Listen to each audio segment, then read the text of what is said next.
Hello everyone, ఈరోజు అలసందల chat ఎలా చేయాలో చూపిస్తున్నాను. ముందుగా అలసందలను 2 గంటల సేపు నానబెట్టి ఉడికించి అలా మెత్తగా వరకు ఉడికించి తీసుకోవాలి. అలాగే ఇక్కడ 2 ఆనియన్స్ని తీసుకున్నాను, 5-6 పచ్చిమిర్చి తీసుకున్నాను, 2 క్యారెట్ తీసుకున్నాను,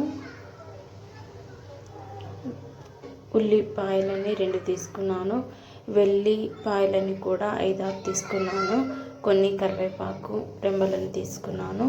ఆనియన్స్ అయితే పొడుగ్గా కట్ చేసి తీసుకోవాలి, అలా పొడుగ్గా కట్ చేసుకోవాలి. పచ్చిమిర్చిని కూడా పొడుగ్గానే కట్ చేసి తీసుకోవాలి. అలాగే వెల్లిపాయలని కూడా సన్నగా తరిగి తీసుకోవాలి. క్యారెట్ కూడా తురిమి పెట్టుకోవాలి. ముందుగానే ఒక కడాయి పెట్టుకొని 1 చెంచా ఆయిల్ పోసుకోవాలి. ఆయిల్ వేడెక్కాక జీలకర్ర ఆవాలని అయితే వేసుకోవాలి. అవి గోలాక ఆనియన్స్ని వేసుకోవాలి. అలాగే కరివేపాకు రెమ్మలని, పచ్చిమిర్చిని అయితే వేసి ఫ్రై చేసుకోవాలి. అలాగే రుచికి సరిపడా సాల్ట్ని అయితే వేసుకోవాలి. వేసుకొని బాగా ఫ్రై చేసుకోవాలి. మధ్య మధ్యలో కలుపుతూ ఉండాలి. కొంచెం ఫ్రై అయ్యాక తురుముకున్న క్యారెట్ని అయితే వేసుకోవాలి. వేసుకొని బాగా కలుపుకోవాలి.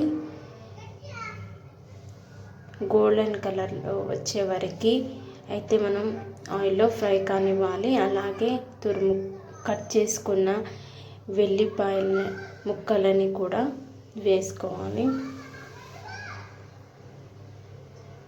గోల్డెన్ కలర్ వచ్చే వరకు అయితే మంచిగా ఫ్రై చేస్తూ ఉండాలి.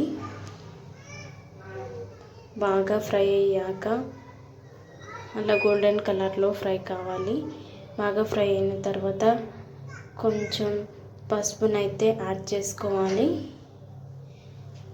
పసుపు వేసాక మంచిగా కలుపుకోవాలి.